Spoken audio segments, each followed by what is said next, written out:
in Rhode Island, although we've spent a lot of great times in Rhode Island when not working on business. Let me click that. So again, I'm Michelle McCabe. I'm the Executive Director of Connecticut Main Street Center. And Connecticut Main Street Center, we are a state coordinating program of Main Street America.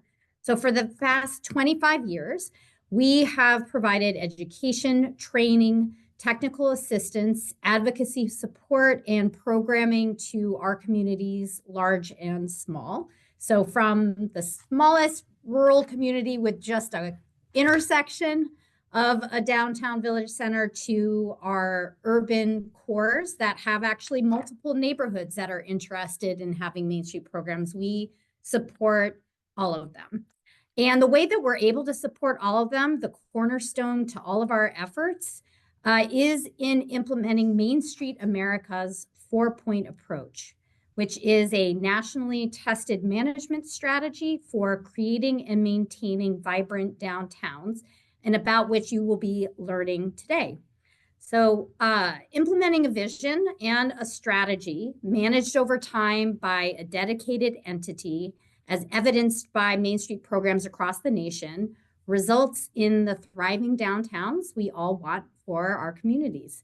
And we know a great downtown when we see it, even if we can't put our finger on why. We know what it is. It's a feeling, it's an energy that we can sense, see, and experience. And while it may be hard to articulate exactly what makes a Main Street great, Connecticut Main Street has drilled it down into 6 qualities against which we can measure the efficacy of our efforts. Next, thank you. First and foremost, there is dedicated Main Street management. And this is an entity, be it a paid nonprofit staff person, a team of volunteers, a municipal employee or economic development commission, or the executive director of a business improvement district, a person or an entity that is fully invested in managing the downtown. A great Main Street, you know, is connected by multiple modes of transportation. So people walking, biking, driving, taking public transit. It's easy to get to, it's easy to walk around, to follow signage, and to enable everybody to access businesses, amenities, entertainment, work, and housing. It has a welcoming, friendly, and inclusive feel that allows for a diversity of audiences that are spanning ages, abilities, demographics, income levels, and more. There are sustainable practices employed that will bring life and vibrancy for today, but also into the future. The network of small businesses are supported, new businesses are recruited, there's a diversity of businesses, and they are encouraged to be there, as well as investment in development. And finally, there's a unique sense of place, which cheesily we refer to as a vibe. And it has a vibe that's identifiable, and it differentiates that community from other communities and makes it special. We really need to find another word that says vibe, but isn't vibe. I don't know. Maybe Rhode Island, you guys can help us with that. The 4-point approach is a proven framework to follow that has been used across the country for decades. As in our role as a state coordinating program, we are creating resources to support Connecticut communities, and we do so by encouraging them to implement this methodology. And so we are extraordinarily excited to be joining you and Grow Smart Rhode Island today to share our Main Street 101 training with you and to answer your questions as they may arise. So the goal of today is to allow you to become familiar with the 4 points and to start thinking about your downtowns and main streets through this lens of the 4-point approach and Main Street management in general. And so with that, I am going to turn things over to my colleague, Kristen Lopez. Thanks so much, Michelle. Hi, everyone. So happy to be here with you to talk about Main Street management and go over the 4 points. And so what are these 4 points? Well, you can see them here on this diagram in the center. We have organization, economic vitality, design, and promotion. And this is a framework in which, when we follow it, we'll be able to cultivate all those vibrant characteristics that Michelle just went over. It's a really great framework to organize all of our thoughts because there is a lot of work that can and should be done in our downtowns. And so today, we're going to go through each of the 4 points and break them down into distinct areas that you can really focus on and take action in. Some of the points I'm going to go over very quickly, more than others, because frankly, every single one of these points can be a roundtable unto themselves. So we're just going to try to highlight the most important things. Additionally, you can go through this roundtable today, kind of like a mini assessment. So as we go through each of these points, you can kind of take note of where's your community at in these areas that we can take action. After we go through each of the points, we're going to watch a video from Main Street America's Great American Main Street Awards that will kind of act as a little bit of a case study of that point in practice. And we'll pause a little bit to take maybe 1 or 2 questions after the end of each video. But we do have a lot of content to cover today, so I want to make sure that we have enough time. And Jillian, just I'm having a hard time seeing my screen and all the Zoom chat things, so just feel free to, interject when something comes up. Okay, so with that, let's get started. The first point is organization, and we start here because this is really the bedrock for everything that we do. This point is about engaging the community, engaging public and private sectors, creating partnerships, working towards a consensus. It's about creating plans. It's getting the financial resources you need to do the work, including money and volunteers and staff. And then it's about sharing out your good work and kind of tooting your own horn about this is the impact that we're making in our Main Street. So we've broken down this point of organization into 10 really distinct areas. The first is community stakeholder support. So this is about cultivating a shared vision that all the key stakeholders in your downtown district share. If there are different factions of thought of what your downtown should look like, you're really not going to see progress.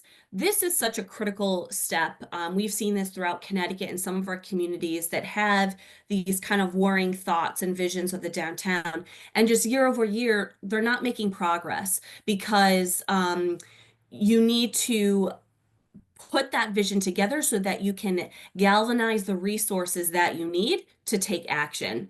And so once you have that shared vision, we want to see the municipality be actively involved in investing to see that vision come to life. And that can mean a lot of different areas of actively investing, but one of the most important areas is that there's a budget allocation. And we'll talk a little bit more about funding in a little bit, but this is a critical first step, is that you have that galvanized community stakeholder support around one shared vision for your downtown. Similarly, with that shared vision is your public safety needs to be on board. They need to see themselves as a revitalization partner. And so we want to see your public safety being a community asset, being preventative, being problem solvers, instead of being reactive or punitive or not in support of kind of the activity that maybe businesses or events happen downtown. So having your public safety being a critical stakeholder as part of that shared vision is really important. Next, we have the board of directors. Now, of course, if we have a nonprofit organization serving as Main Street management, this is, they'll have a board directors as part of its formation. But if you're starting out as a working group of your municipality or a commission or another organization, an established, nonprofit in the downtown that wants to work on Main Street, forming a board of directors that oversees this work is very important. And critically, the characteristics of this board, especially when starting out, need to be active, meaning they're willing to roll up their sleeves and get work done. It is all about getting work done, doing things. And so we need to have a board of directors that is willing to do that, willing to walk the streets, willing to do that on the field, in the field groundwork that needs to get done. Additionally, we want to see this board of directors representative of the community that you serve. So the board of directors should be diverse. That could mean, of course, race and ethnicity. That can mean gender, generations. This is a huge one. Having all of the different generations represented on your board of directors will give you a really unique perspective on how you do the work and how everyone interacts with their downtowns, right? So there's all these elements of diversity that we should see reflected on our board of directors. One of the first huge tasks that the board of directors will be challenged with is creating a strategic plan. Something that we see often is a group of really energized people just starting to do projects, on their main street. And without having a larger picture or goal of the downtown to work towards, these projects can really not make the impact that they were designed to or were thought of to have in the downtown. So we really need to start with a strategic plan, and then we break that down into smaller work plans and individual project plans. We'll talk about this in a little bit, but creating those individual project plans, especially when we're just starting out and we're largely volunteer based, is a really critical piece to actually get things done and get things moving. Administration. And so what we're talking about here is that there's a full-time paid dedicated staff for the Main Street. Now, this is kind of like the highest level that we want to see happen, right? It's a paid full-time person. There's a lot of stepping stones to kind of get to that place. But the reason why we want a dedicated person who's paid to do this work is because there's a lot of balls to juggle. There's a lot of things going on, and having a person who has the pulse of that main street, who knows all the merchants, all the property owners, knows the people at town hall, knows the events that are happening, understands the challenges in the streetscape that need to be worked on. It's a lot of things for one person to handle. And it's a distinct role from being the town's economic developer or urban planner, because they're focused city or town wide. The Main Street manager takes on roles of the economic development manager and the urban planner, but focused on a smaller geographic area. So this point is really important. Next is we have financial management. And of course, if you're a nonprofit, you need to be following best practices for financial management. Similarly, if the money is going through municipality. But one of the reasons why we really care about this is because we need to be able to show our impact of the work that we're doing. So when we do the right record keeping and accounting from the get-go, we can really pull out some data and interesting, statistics on the impact and revitalization that we've seen in our downtown. Next, we have funding, which is always the toughest nut to crack.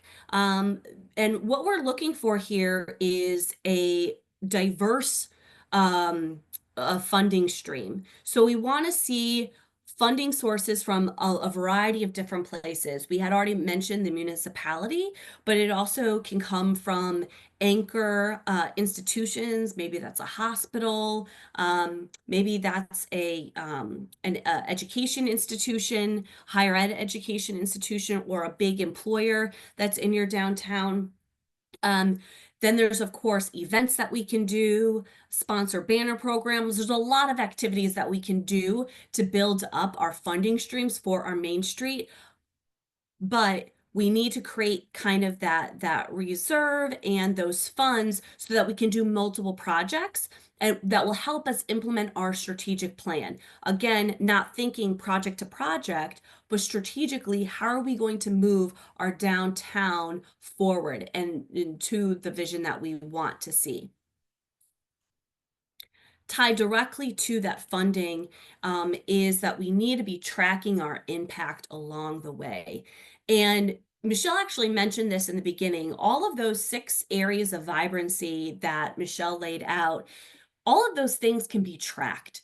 And so when you're developing your strategic plan and your work plan, a part of that process is identifying the metrics that you want to track, the metrics that you care about most, so that you can make your case to funders to get that initial investment, but then also get recurring investment from existing funders and to attract new funders.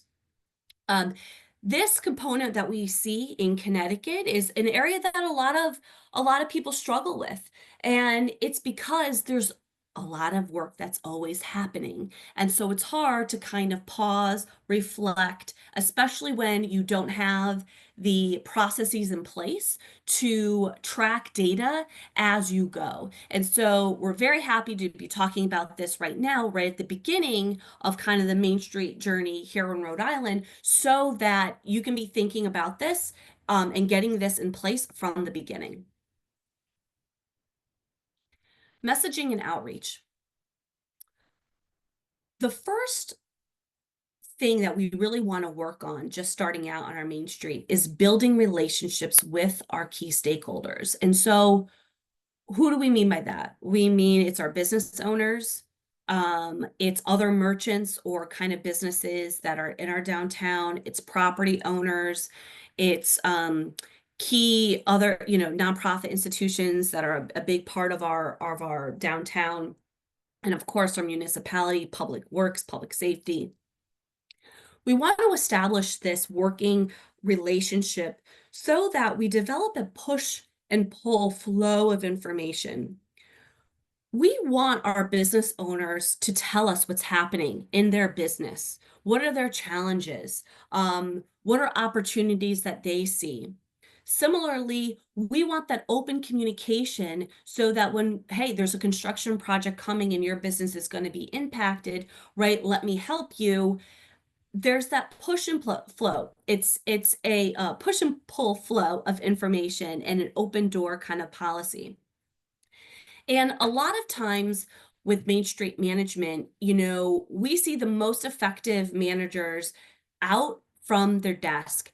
This role is very public facing, and it's about walking the streets daily and building those relationships of the people who are in your downtown. So beyond when we typically think of messaging and outreach, we think of typical kind of marketing channels. And the 3 essentials absolutely are: we need a website, we need social media, and we need a newsletter. There's a lot of other things that we can be doing, but those are 3 really big ones. And given your context of your community, maybe there's a local newspaper that is really, really popular. You'd want to be involved there. But the key in whatever uh, communication channel that we focus on, it needs to be updated consistently. We need to, our website needs to be following best practices of today to keep that information fresh, to make your downtown look alive online as it is in person. Similarly with our social media and our newsletter. Consistency is key when it comes to our messaging and our outreach. Our last point in organization is around cultivating a strong volunteer management program. So something across the nation is that we're seeing is that volunteerism is at a low. And so how do we get our residents, our business owners civically engaged and really take ownership of their downtown? And just 3 kind of quick steps here to talk about is: 1, ask people directly to volunteer. When you have that built relationship, when you ask for a specific favor, for specific help on a task, you're much more likely to get help versus a blanket kind of call for volunteers, right? So that's number one thing that we can do. Number two, we already kind of talked about this, but it's developing those project plans on a concrete task level so that you can say to your volunteer, hey, Joe, can you please do X? I need it done by Y. Here's everything that you need to do it. They can put that concrete task into their lives. They can fit it into their lives. And so when we do all that planning on the forefront, it will help us with implementation when we get to that stage. And lastly, recognition. When people are giving their time right away and their money, but I would say that time in some ways can be more valuable, right? We need to make sure that we're recognizing our volunteers, and that is part of the whole cycle of how we think about, if we're doing a project, part of that project plan is celebration and recognizing our volunteers, right? So those are just some high levels on volunteers. These were the 10 areas of organization. We talked about community stakeholder support, public safety, board of directors, strategic planning and work plan, administration, financial management, funding, demonstrating impact, messaging and outreach, and volunteers. Before we watch our video that will highlight this point, Michelle, do you have anything to add about this point of organization? Yeah. I always have something to add. At least that's what I think until the next time you ask and I say, no, I don't. We like to say here in Connecticut Main Street that Main Streets are an ecosystem. And, an ecosystem is comprised of a lot of different actors that are sort of working together to cultivate some sort of unified environment that we call an ecosystem. And what we found is that, and why we stress organization and why it's so important, is that the stakeholders that Kristen mentioned, the businesses, the property owners, the municipality, even within a municipality, the public works versus the public safety versus whatever, everybody is really focused on their jobs, which is important, but everybody's job has a ripple effect across the ecosystem. And the value of having a dedicated entity, which may start as a downtown commission, it may start as a volunteer group. We are painting the picture of sort of the end goal, and it's the end goal in Connecticut that we are encouraging our communities to get to, which is to eventually have that paid person who can do not only all the tasks related to the organized approach, but as Kristen's going to lead you through, all the activities that have to do with design, promotion, and economic vitality that you're going to want to engage in your communities. That having that entity that allows a view of the bigger picture so that everybody's individual activities start to make sense together is what's really critical. So, for example, this idea of, we call it Project ITIS. You can invest a lot in building, let's say, a lot of beautiful housing in your downtown. But if you haven't anyone focusing on making sure that there are amenities, businesses for the folks that move down there to engage in, that the sidewalks are in good condition, all of these questions, that big, beautiful housing development is not going to reach its fullest potential as it could. Were there an entity that was paying attention to the entire ecosystem and getting everybody rowing in the same direction? I noticed in the chat the question, can a committee fulfill the role of the board? Yes, certainly it can. And then in terms of paying for the administrator, it's something we can dig in a little deeper later, but that was some of what Kristen was referring to in the funding, which is that there are a lot of people who would want to invest in the success of the downtown, and it's engaging with them in order to pay for someone to manage the organization piece. Thanks, Michelle. So now we're going to watch a video. This is from the Great American Main Street Award winner, Metuchen, New Jersey from 2023. And as we're watching this video, keep in mind all the things that we just discussed, and then we'll talk briefly about what do we see represent in this video. If I had to summarize our work in the fewest words possible, it would be welcoming, walkable, inclusive. That's what we set out to do 6 years ago, and that's what we've delivered on in Metuchen.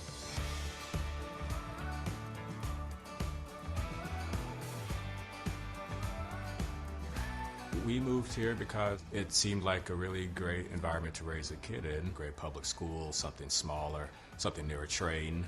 And Metuchen just kept coming up to the top of the list. Everybody wants to be part of something that has a story. And I think Metuchen affords you that. We were made by the railroad because people could work in New York City and live here. It really was the place to be in its time, and fairly, it's the place to be today. The more recent history of Metuchen is, especially in the last 30 years, is it really had a dip. Businesses were like revolving doors. You know, they'd open and they'd close and no one knew what to do about it. So what happened is two members of the Borough Council, Allison and Sarah and Jay Muldoon, came together and said, look, what can we do here? And the more that we learned about Main Street and the 4 points approach, we said, you know, that's what we need to do. One of the reasons why Metuchen has been so successful is that they have a strategic plan that they use very closely to help guide their actions and where they're going to focus their resources. So we're going to build downtown housing by our train station, and we're going to also set up a Main Street program. But they said Main Street wasn't enough. We need a Main Street program and also stable funding. So they established what we call a SID, a Special Improvement District.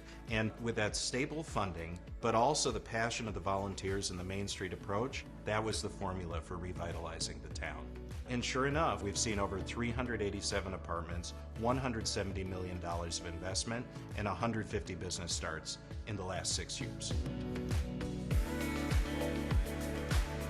You could almost get emotional thinking about the work that these people put into this town. There are many volunteers that put these events together, that work with the businesses to ensure their success.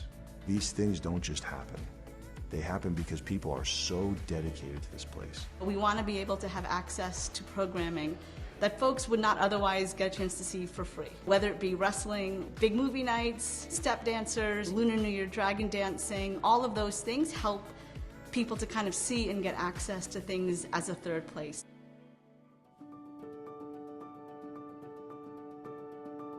During the pandemic, without the MDA, I can't imagine. We hardly lost any businesses, and we had businesses opening towards the latter part of the pandemic, so it's remarkable. During the pandemic, 75% of the businesses that have opened have been minority and women-owned. I'm also proud that over 60% of the grants that we've given out have gone to women and minority-owned businesses. My business, Creative Twist, is all about events. Without the MDA's like grants and help and just even ideas, you know, and support, there's no way we could have done it. They've worked very hard at creating an atmosphere where all different kinds of businesses can feel welcome and feel like it's a possibility to open and be successful here. When you come here, you see that, hey, this is an area where there's equity, where there's room for a lot of different people to participate, and they have the tools to even thrive. We really wanted to make sure that we took steps, aggressive steps, to help ensure the survival of these businesses.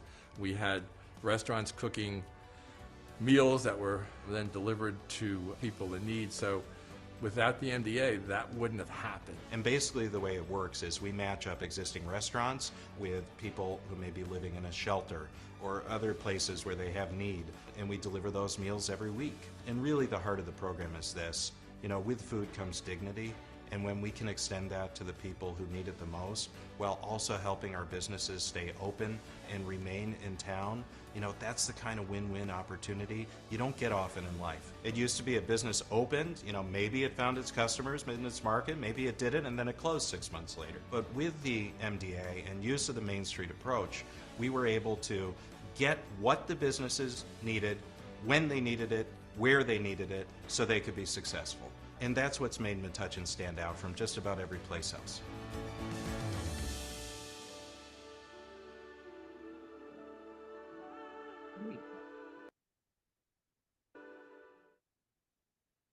All right, I love those videos, and we'll hear 3 more today.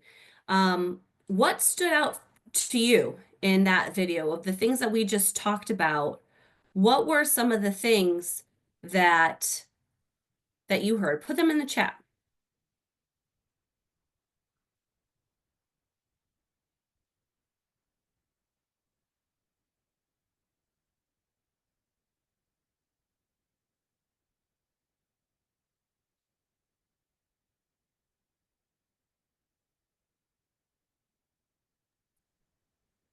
Yeah, special improvement district for funding, absolutely. The volunteers, it takes a lot of people to do the work. Question here, can Main Street initiatives link with opportunity zones and jointly utilize funding? Michelle, I don't know if you can speak to that. I mean, there's probably like mechanisms to do that. That's not something that we really have seen too much of, since opportunity zones is really focused on developers. We haven't seen a lot of examples of that. I don't know, Michelle, if you've seen examples. None that come to mind. But that's a really, I'm going to look into that. That's really interesting. Could be, yeah, no, not in terms of funding. I mean, certainly in terms of other ways, leveraging other kinds of funding, certainly. I know oftentimes, for us anyway in Connecticut, like our state funding gets focused on opportunity zones. And so oftentimes if there's a community that's applying for a certain grant, that if the work is being done. So I think that if one were to propose a Main Street effort that is in an opportunity zone, that would open up other kinds of possibilities. But I don't think the opportunity zone legislation itself provides funding. Yeah. Going back to our example in Metuchen, we heard a lot of things in action that we just talked about. We absolutely saw the community stakeholder support. I forgot his role. Was it the mayor or state representative, like in tears crying over the work that the Main Street organization does, which is pretty powerful. They mentioned their board of directors, their need for the strategic plan, right? They had a paid full-time staff and funding. We already talked about the special services district, and volunteers. So, like I said, we're going to be using these videos as kind of a case study to see that, see this point in action. And I love these videos. Any other questions on organization? We'll take more questions at the end, but while we're here, is there anything fresh on people's minds? This seems like a small town, so I can see how they could do what they did, but how does this work in larger cities with several communities? Yeah, absolutely. There are a lot of examples of how Main Street management can work in a lot of different communities. The biggest one that in terms of using the model is Boston. So the city of Boston has a kind of centralized convening organization, but all of their different commercial nodes and development areas all have their own Main Street management programs. So this absolutely works in larger cities. And Metuchen, I guess you're saying 15,000 residents is what Metuchen has. Yeah, I used to live in the area of Metuchen. While the community might have 15,000 residents in it, it's in a very urban, dense area. It's really close to Newark. It's a very highly dense area of kind of greater New York City. So there's a lot of traffic to the city and whatnot. So it's not rural, I should say. Okay. Let's move on. Oh, wait. For communities with less financial resources for hiring a staff person, where would you start? Michelle, do you want to take this one or? Yeah, I mean, the work itself truly can start in the hands of volunteers. I will start by saying that as long as that group of volunteers has this as a certain task associated with it. So in other words, that's where you see downtown commissions being formed or downtown working groups. It has a name, it has a structure, it has a chair, it meets regularly, it has responsibilities and goals. you certainly can start there. And some of the work of the organization is when it has its tasks and it has determined a position that it would want to fill, and therefore it has a budget and it knows what that budget is. We have found that there are opportunities to build that budget by engaging with people in organizations, businesses, individuals, the municipal government in your communities that have a vested interest in your downtown being the best it can be. And so we have nonprofit Main Street programs that cobble together their funding from, usually it's a certain amount that comes from the town or the city, a certain amount that might come from the Chamber of Commerce in that town, a certain amount that may come from a local community foundation, a certain amount that may come from an anchor institution, as Kristen had mentioned, like if there is a hospital in that downtown, if it's a university town, if there's a big employer on the outskirts of that town, if there's a hotel in the Main Street area. These are or a big property owner or developer. These are folks that have a vested interest for their own businesses to see things successful. And so oftentimes asking them for an annual contribution that is, of a certain amount that's going towards a budget is absolutely, possible. The other thing, as Kristen had mentioned, in terms of raising funds that would pay for that person, events, banners, there are a lot of different other activities, and Main Street programs tend to do all of them in order to build out that budget so that they can hire a staff person. Thanks, Michelle. Toby, I see your question here around transit. Let's hold that to the end, but that's a really great question around the role of transit. Okay, we're going to move on to the next point here of economic vitality. Economic vitality is about diversifying the district's economic base. It's about catalyzing smart and sustainable new investment and cultivating a strong development and entrepreneurship ecosystem. We've broken down economic vitality at this point into 8 distinct areas of focus and action. And you'll see with all these points, there's a little bit of blending. Some are very distinct areas, and then others of these action points kind of blend together. But we pulled them out because different courses of action can be taken on each of these things.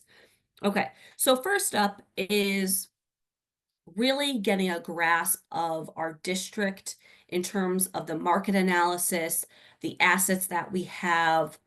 How does the district fit into the town, into the region, into kind of all the assets? It's a little bit of positioning, but it's taking stock of what your downtown district has right now. A lot of people who've been doing work in their community, they know it like the back of their hand.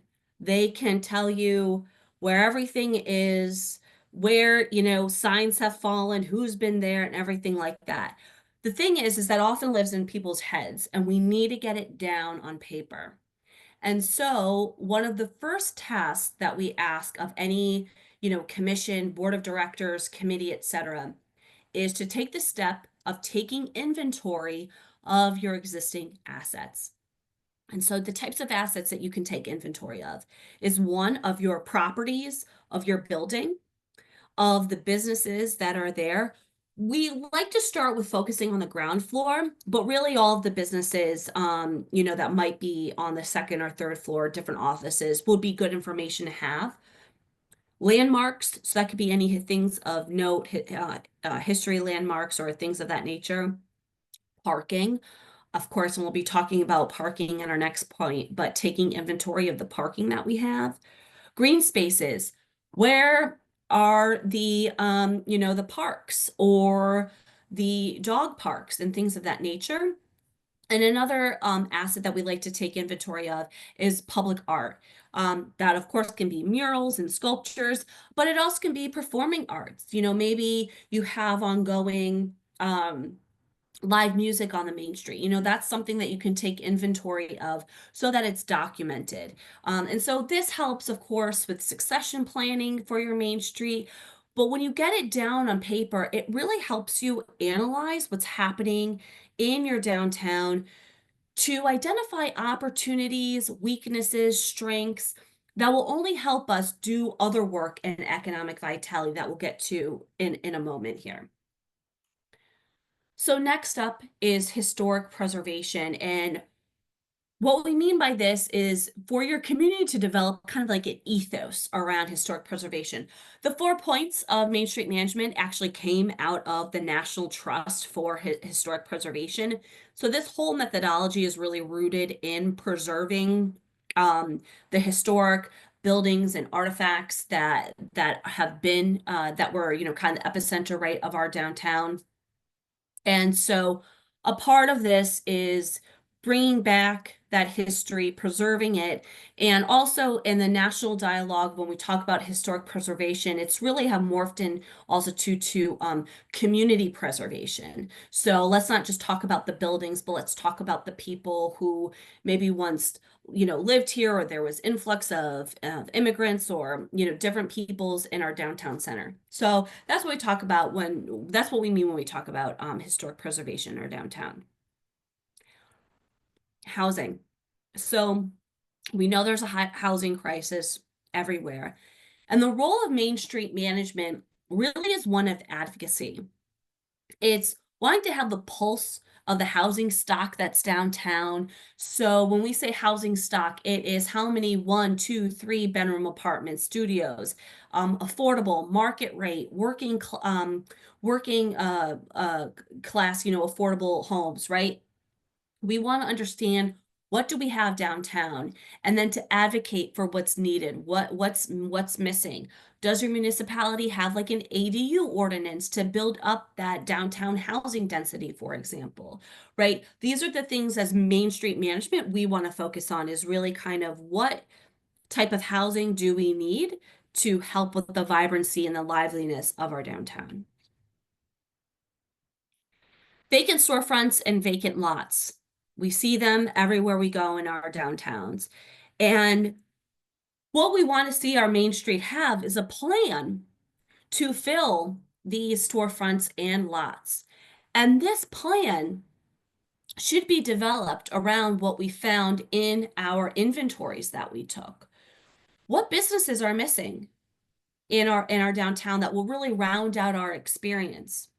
When we take note of the green spaces, let's say that we have a bike path or a walking trail that goes through our downtown or is in close connection to. Well, do we have a bike repair shop in our downtown?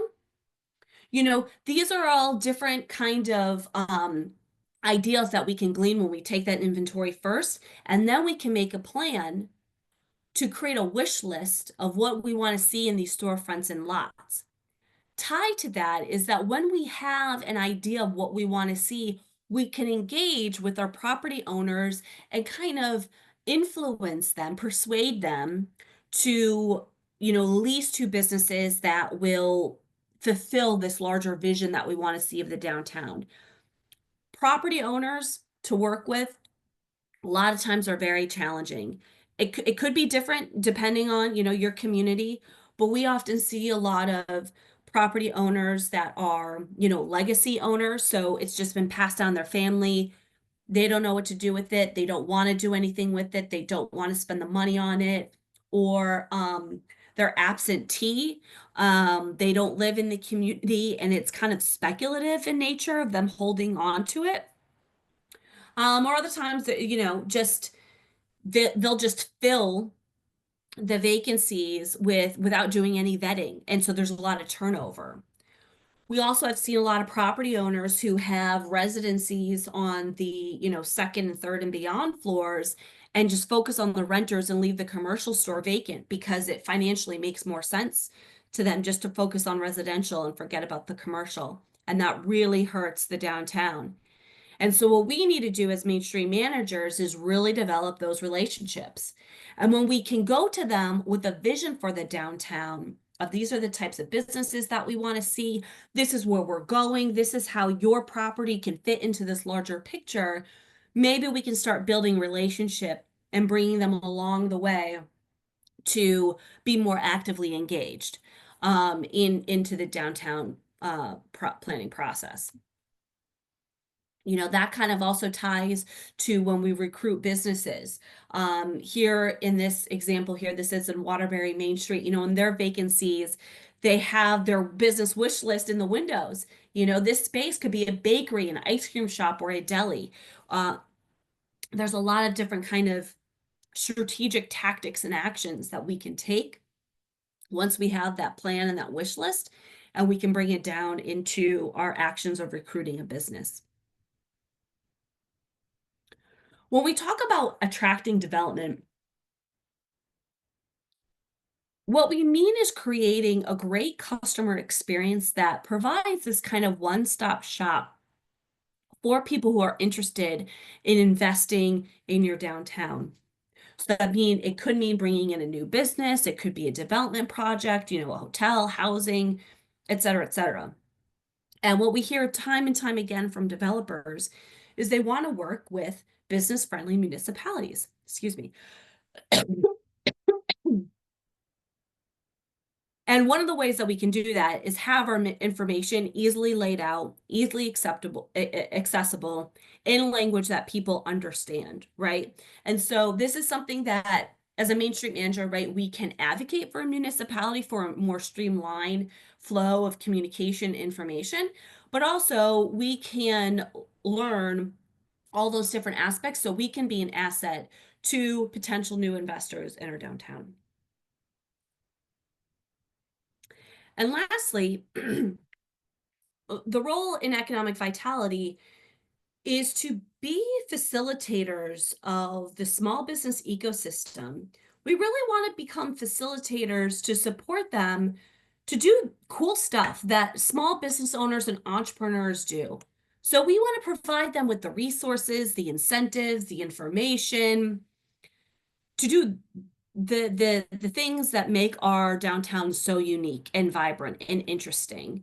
And so we really want to be seen as a partner and not as a roadblock to building this small business support and ecosystem.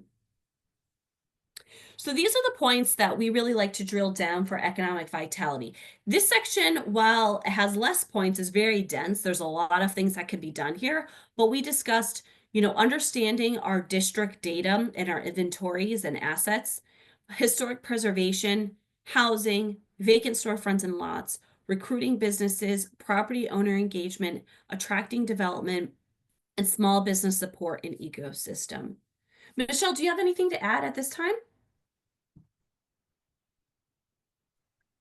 No, nothing specific to this point other than, you know, it's such a critical role. And I think it emphasizes in many ways the different stakeholders that contribute to economic vitality and sort of the critical role of that person that can sort of flow between them to be able to build the relationships across sectors that allow for things to happen more easily because they can interface. So for example, we know in one of our communities, Westville, the Main Street program person there is the one that everybody turns to when they need a permit from the city because she knows how to do it and do it well. We know from another community in Wallingford, for our assessment tool, actually, there was a recognition, you know, I am great at events, but I should really build my relationships with property owners because I'm seeing businesses going in locations where I would rather they go someplace else, like down the street, and started a monthly meeting with property owners. And now this Main Street person has more of an opportunity to curate where that next coffee shop is going to go and to work with the property owner in finding the right business and not just, you know, the first person that comes to that property and decides to rent.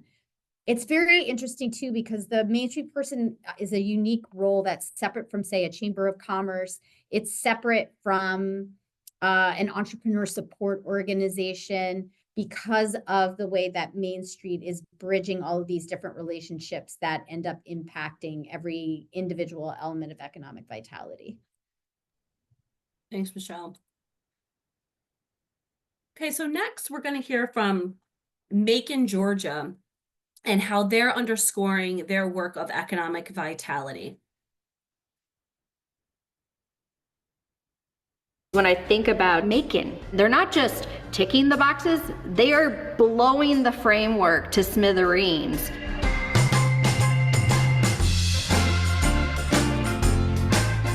I grew up in Macon. When I was real young, it was thriving. And then shortly after I got to my teen years, it began to slowly decline. Just like pretty much all of America, suburbia really flourished and malls became a thing. And people left downtown. It was really like a ghost town. Buildings were looking like they had been sitting empty for decades because they had. It was really a nice place to walk around. Definitely not when it got dark. My mother's very plain spoken, and she said, downtown is dead. We've got to do something about it.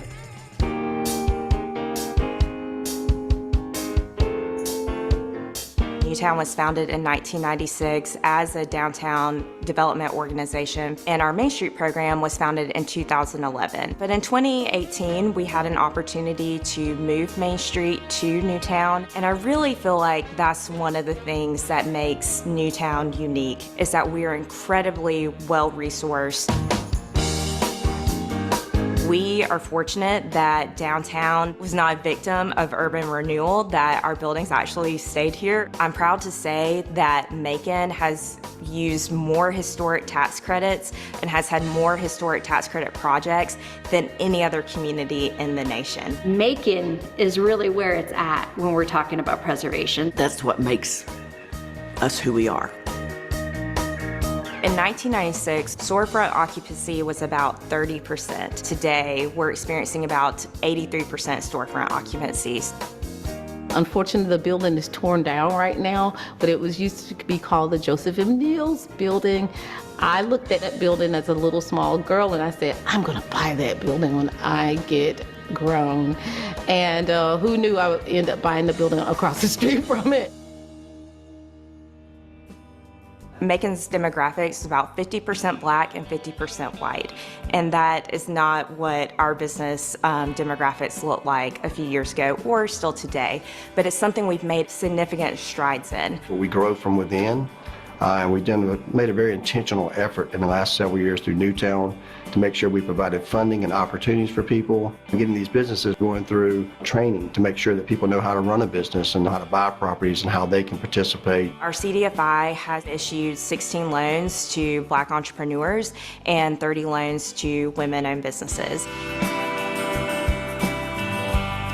Someone like myself, I didn't have $2 million in the bank to just write a check. We were able to do everything that we needed to do because of Newtown's full support. It was really, really great when the project was finished. Last year, Macon had $44 million of private-public investment. Hotel 45 is a 94-room boutique hotel. It was all ready to go right when COVID happened. And the main financer backed out of the project, and it really was Maconites stepping up to the plate, our local government, as well as the Peyton Anderson Foundation in Newtown, saying we've got to save this project. You get the vibe of what it was, and it's really stayed true to that. It is my hands-down favorite place to stay in the state. We have been able to invest in over 700 lofts in downtown Macon, and now we have over 1,000 residents and about as many dogs in downtown Macon, all walking and filling our streets and enjoying all of our wonderful downtown businesses. The traffic is so important for any new business. Even if you have something that's completely new to the market, you're going to get some initial foot traffic, you're going to get some interest, and from that initial interest, you can grow.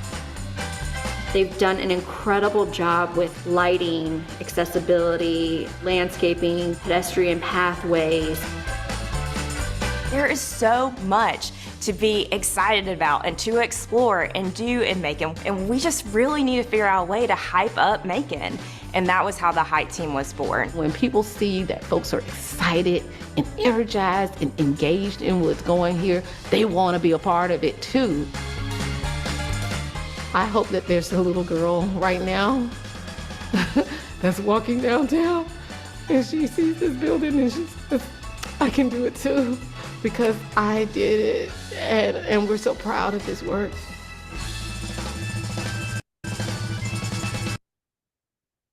So what themes did you hear from Macon, Georgia? There's a lot that they're doing in down there in Macon. It's pretty cool stuff, pretty inspiring.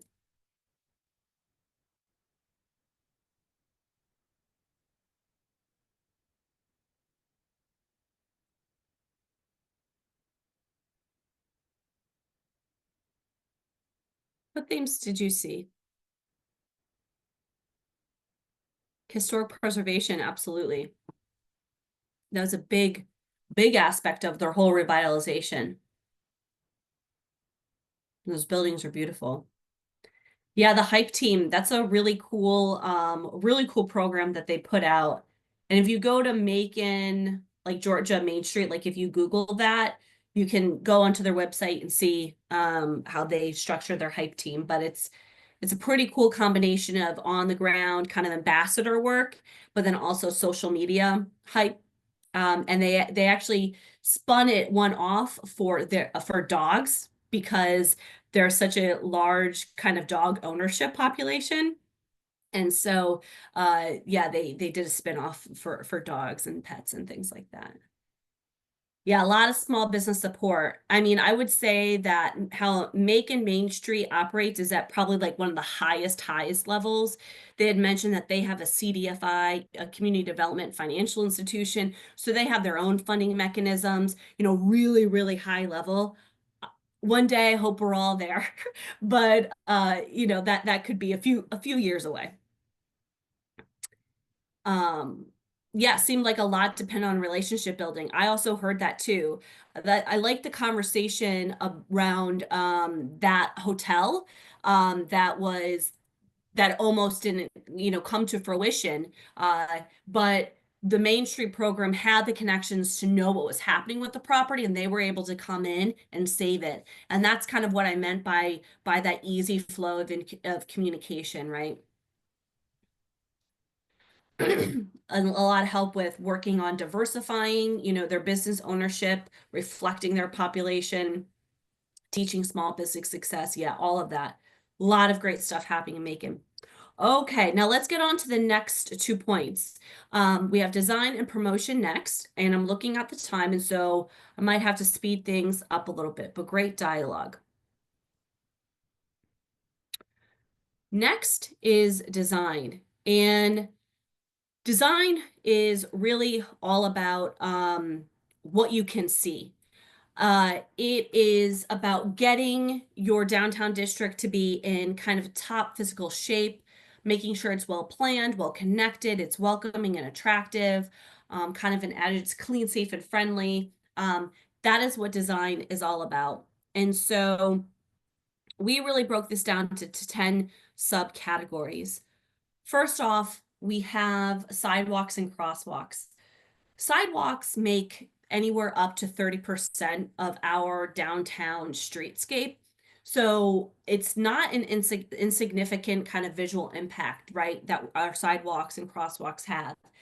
And it's been shown that when you do investments into your sidewalks, making them even, making them smooth and flat, widening them, doing the curb cuts, that will spark additional investment. We have a community here in Torrington that did all of this kind of money into their sidewalk streetscape, and that property owners took notice.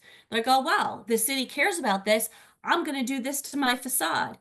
So when it comes to kind of design and projects that can really get the most bang for their buck, working on our sidewalks is really critical. Next, building facades and historic preservation.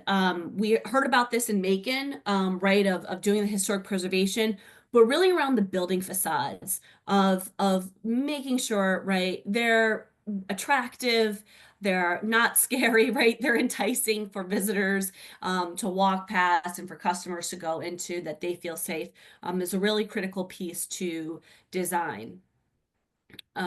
Here in Connecticut, a lot of ARPA funds were used for facade grant programs.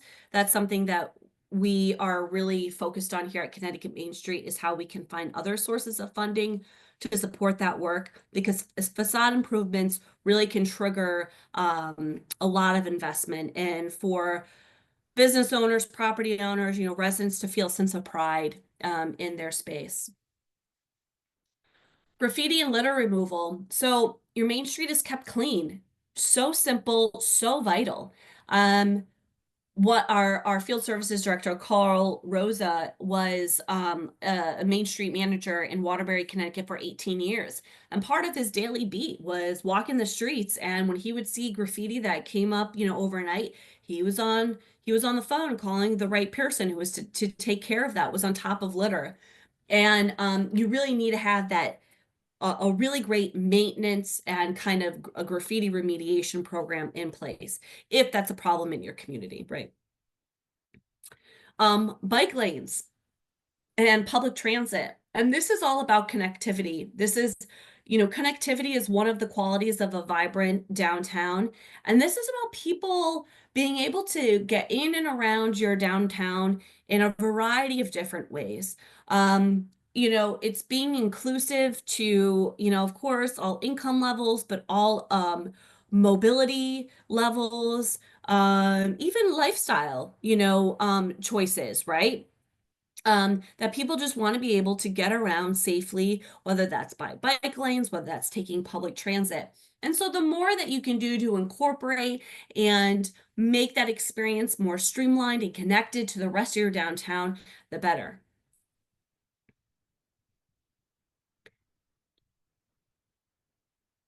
Next, is we have green spaces.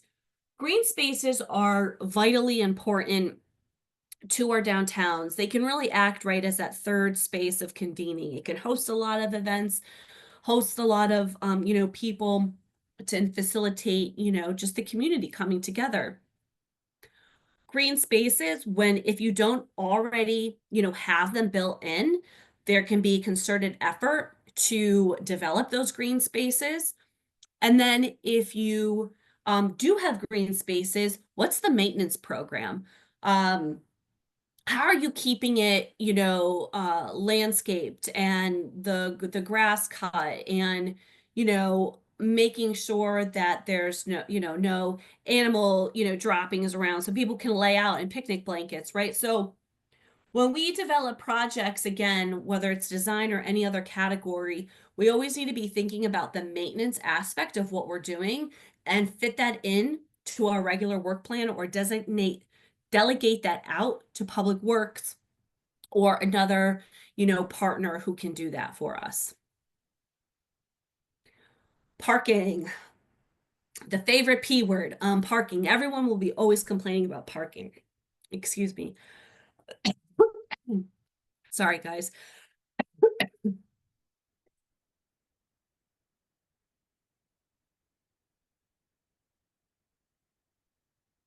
You will always hear that there's not enough parking. Hey, Michelle, can you speak to this point for a little bit? I'm sorry, I just got to take care of this tickle.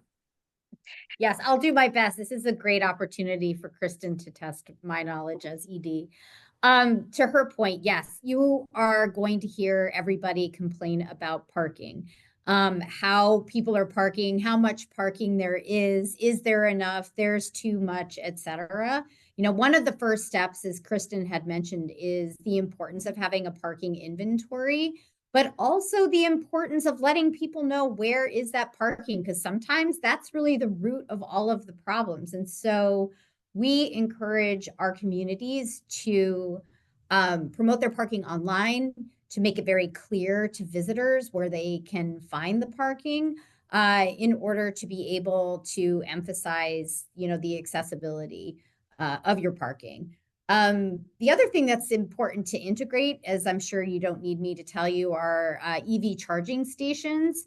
EV charging is not only great because, EV cars are good for the environment, but people who have an EV car are stuck waiting for their EV car to be charged. And there are a lot of communities that have been using charging stations as a way of increasing foot traffic for their businesses. Sometimes through even QR code promotional programs, there's a lot that you can do with that.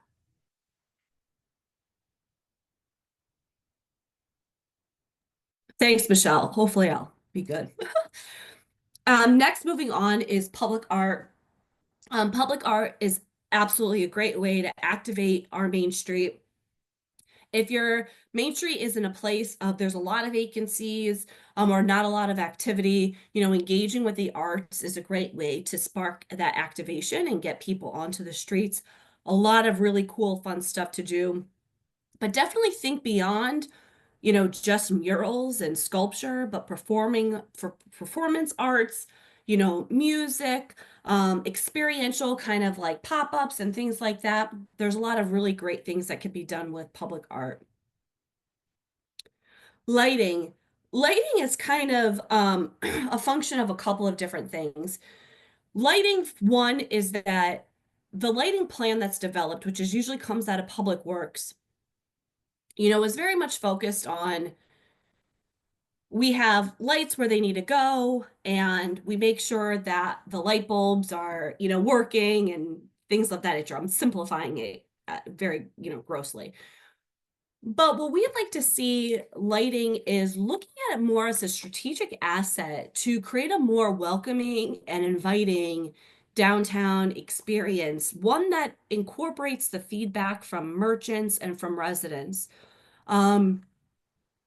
So that, it enhances your experience and what Michelle said, the vibe that you have of your downtown.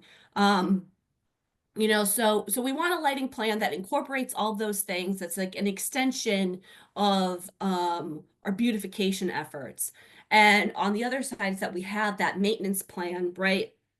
That's in place so that when things go down, things can be replaced, et cetera, et cetera.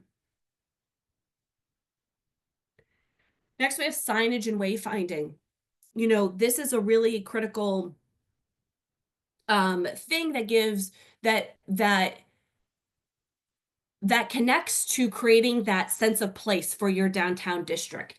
The signage, that gateway sign that says, hey, you've entered our Main Street, you're here, this is where the place is. Here's easy to read wayfinding signage so you can get around town, especially for visitors or people who haven't engaged in the downtown for quite some time. They might only think of it in a certain way, and the wayfinding signage can change their attitudes of the downtown. And lastly, the area that we look at in design is our window displays, which is something that our business owners have to kind of own and be responsible for. But what can we do as a Main Street program to support them in developing unique window displays? Here, we're gonna listen to Howell, Michigan, and how they've incorporated design.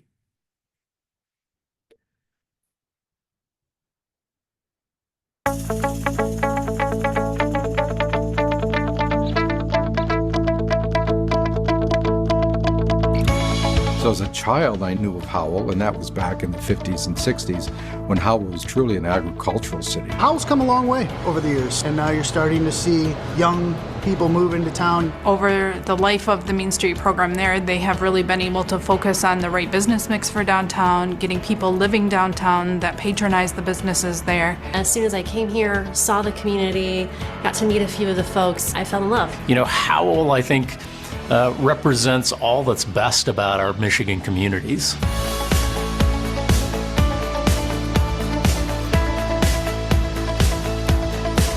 We have really worked hard to preserve our past while making sure we're keeping our eyes on the future, and that is shown through the tens of millions of dollars in public and private investment that have been poured into our historic buildings. Everything from, the theater, the pub there, and putting the cornice back on the top of the buildings. Our Howell Opera House is definitely a center of activity way back in the early 1880s. Now it still serves as a cultural center for the downtown in just a little bit of a different way.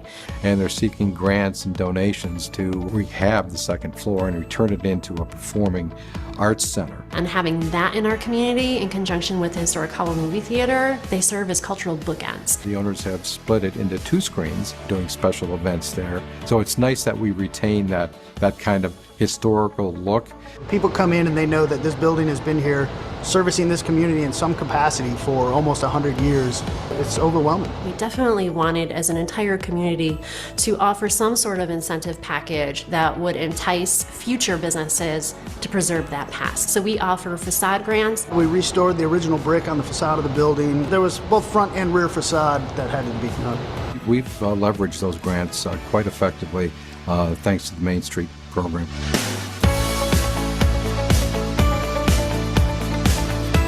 Howell Main Street is right front and center on everything that we're doing. When I first started at Main Street, the thing that spoke to me the most was how one individual can work an idea and then 10 years down the line, it's still there. Design and EV are kind of probably their biggest focus areas, so really embracing the art culture that they have there. We're getting calls now from the Detroit Free Press, from the Lansing area media outlets saying, what's going on? Because we know Howell has a lot happening. There's a lot of things that go into opening a business, a lot of things that I didn't know or wasn't prepared for. The DDA was great to deal with, but to have somebody like that you can bounce ideas off us and get feedback from, it's a tremendous resource. Well, I think Main Street for Howell, they have really embraced the methodology, and it's volunteer-led. And when volunteers take ownership in that programming, they have the buy-in and they want to see it followed through. We have a very strong volunteer base, between 400 and 500 volunteers who are really the lifeblood of the organization. We usually bring in an average of 5,000 volunteer hours per year. It's going to keep growing. We've got new things coming in all the time. Our buildings are filling up, and it's a great place to be, and it's just going to continue to grow. More of the same is what I'm excited about. I think Howell has a unique character, and it's grown from its farming days into what it is now. The storefronts are filled with unique shops. The volunteer base is there to make things happen. So I think it's just the combination of everything that really puts them in the spotlight to be a Great American Main Street Award winner.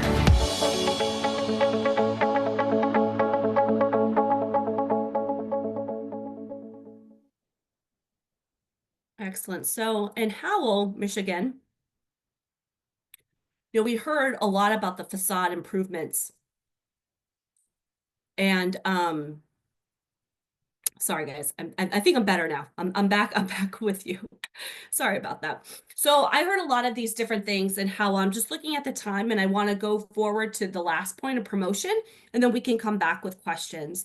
But of course, Howell, Michigan really kind of showed us a lot, especially visually. We saw how beautiful those sidewalks and crosswalks are, and the lighting. You could tell that they've really focused on this point of design in their downtown. So moving on to our last point, promotion. And this is an area that we see a lot of communities really focusing on first, and it can serve its role. But the reason why we have it last in this presentation is because there are a lot of things that we can also be working on before we get to the promotion of events and marketing and things of that nature. So what promotion is about, it's about understanding your audience. Who are you trying to attract to your downtown, and creating the right programming and communications that positions your downtown as a unique destination. And so first off, we start here with an attitudes and perceptions survey. This is also a great task to be part of your strategic planning process, to initiate this survey to really understand, what do people think about your downtown? What do they see as the opportunities or the strengths, or what they love about it, or what they wish was different?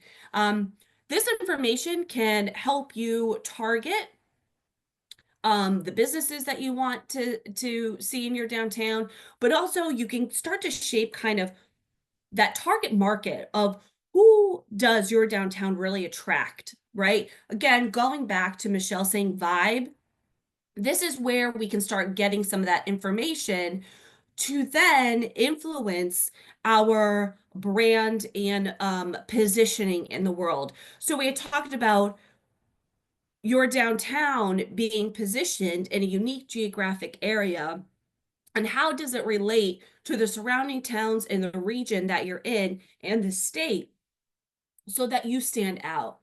This step can be very hard to kind of, for some communities to kind of grasp onto.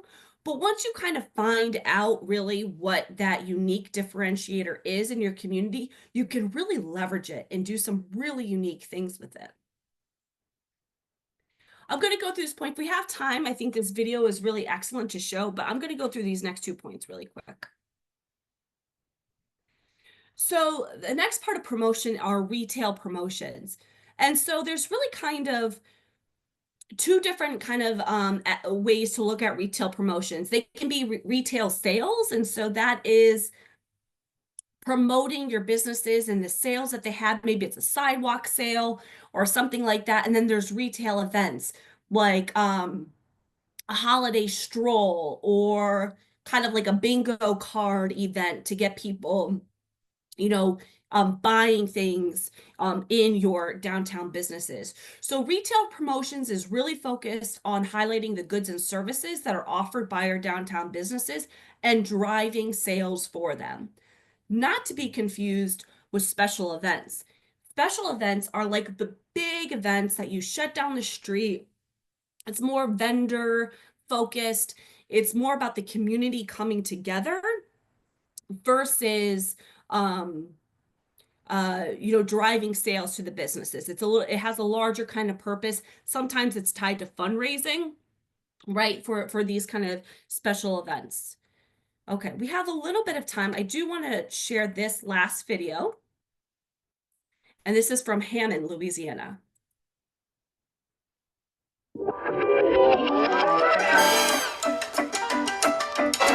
When people come into our community and you engage and you welcome them. You know, we're South Louisiana. We hug. we want you in our community.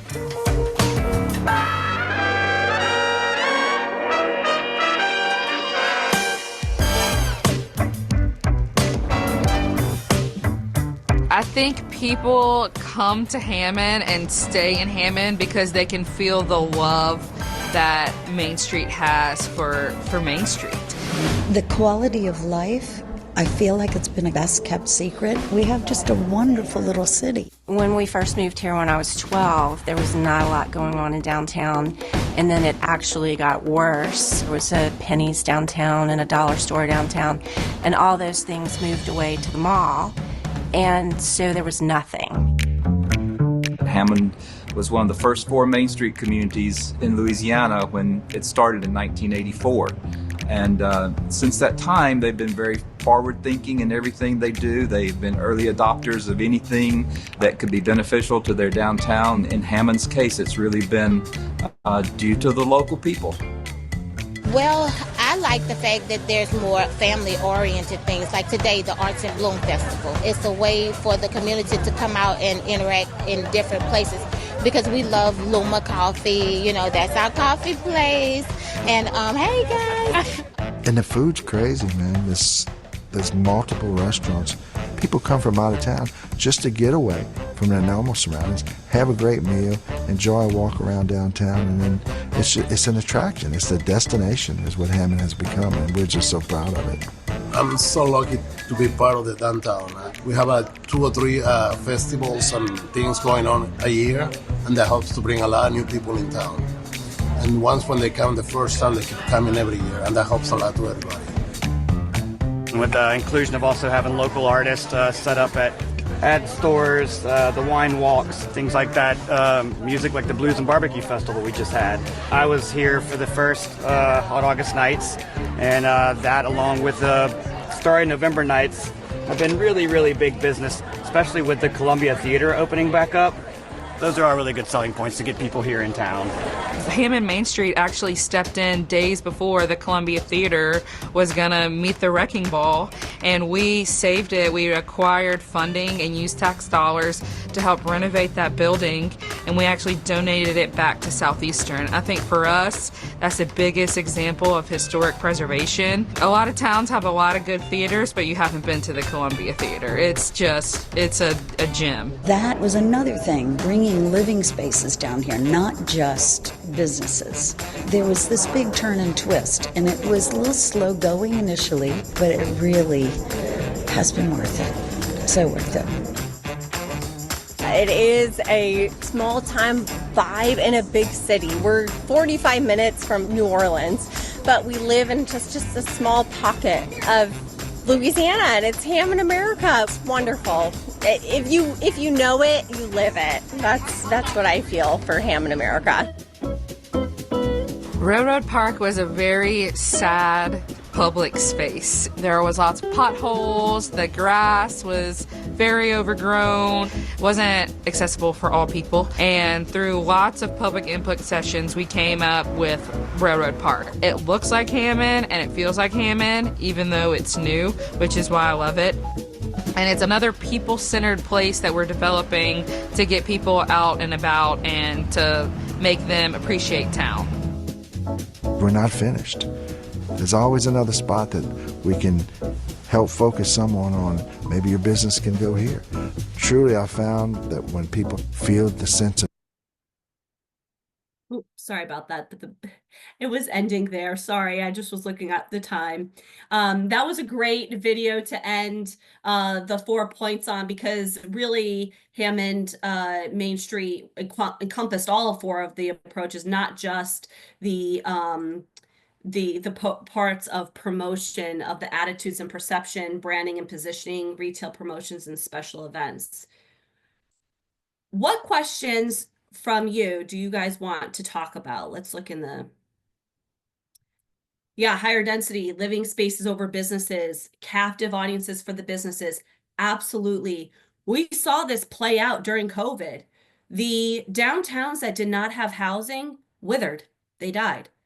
The main streets, the commercial nodes that had housing directly in there thrived. They flourished. So housing density is a really key component to a thriving downtown. Also, I want to mention a creative collaboration between housing and Main Street that's happening in Connecticut. We have a town where there was funding put behind giving residents moving into a new development a $100 gift card for the downtown Main Street businesses. So that's a great example of yes, you can build housing, but there's so much more that you need and can do to actually get those residents to come out. They can just go home and go to work, come home, and then go somewhere else to entertain themselves. We don't want that. So the Main Street program has a lot of creative outlets in partnership with residential property owners to be able to get folks to patronize the businesses, the arts and culture that are there. Mm-hmm. I see we only have a couple minutes left. So I just want to take this opportunity to get everyone, please throw in the chat or unmute and just call out, like, what did we hear about today that you want to know more about? People were talking about signage. People were talking about, there were several comments about housing, lighting. Yeah, we did talk about landlords, legacy and absentee landlords has come up several times in other conversations. Funding, placemaking, Nancy says, yeah. Yeah, these are all great topics that we can talk a lot about. While we're gathering topics, if I may make a quick plug for why state coordinating programs are so useful. Please do. A lot of the issues that I'm seeing in the chat are certainly ones that we experience here in Connecticut. I'm sure they experience them everywhere. And one of the benefits of us sitting in this state coordinating program role is as our communities are gathering data about their own main streets, whether it's vacancies, whether it's challenges with landlords, whatever that data is, because they're collecting it, it means we can aggregate it. And if we can aggregate it, then it means that we can advocate at the state level for the things that a community by itself cannot manage to confront alone. So for example, we're up at the Capitol asking for changes in legislation that will allow for more enforcement opportunities for blight. We passed a receivership act that allows people to actually take over buildings that are lying fallow. But it again, like a Main Street program brings together all the concerns and activities of stakeholders, a state coordinating program brings together the concerns of the individual towns and can make policy changes at the state level that can make things easier on the ground. Thanks, Michelle. I think most people on the call probably know that Grow Smart Rhode Island is pursuing funding to formalize our role as the state coordinating Main Street program for the state of Rhode Island. We welcome any and all support, whether you want to mention it to a city councilor or to a state representative or senator or whoever you may know. The more people that are out there talking about Rhode Island needing this, the more likely we'll be able to get the funding to do more and more of programs like this and advocacy, as Michelle described, and all the services that a state Main Street program can offer. Since we're coming up on time, I'll just mention that the next roundtable will be February 27th at noon. We're going to start the conversation about transit in Main Street by starting to talk about bus shelters and bus stops. And we'll be joined by RIPTA, who has just undertaken an inventory of all of their bus stops and bus shelters to make a plan to do repairs, replacements, or even build new ones. So, so please join us for that. And yep, I will stay on for a few extra minutes for anyone that wants to keep the conversation going, but I want to make sure to have huge thank you so much to the Connecticut Main Street Center, Michelle and Kristen, for this fabulous presentation. So much information to digest, so much more to talk about, but we're so excited to be starting it, especially with our wonderful neighbors and friends right next door who really, we appreciate you so much. Thank you. Thank you so much. Yeah, Thank you for having us. Our pleasure. Our pleasure.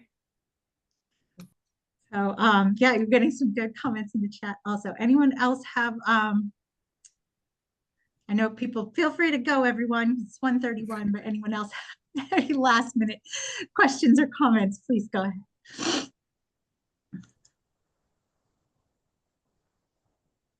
Right. Yeah, it looks like not. Okay, well, thank you so much.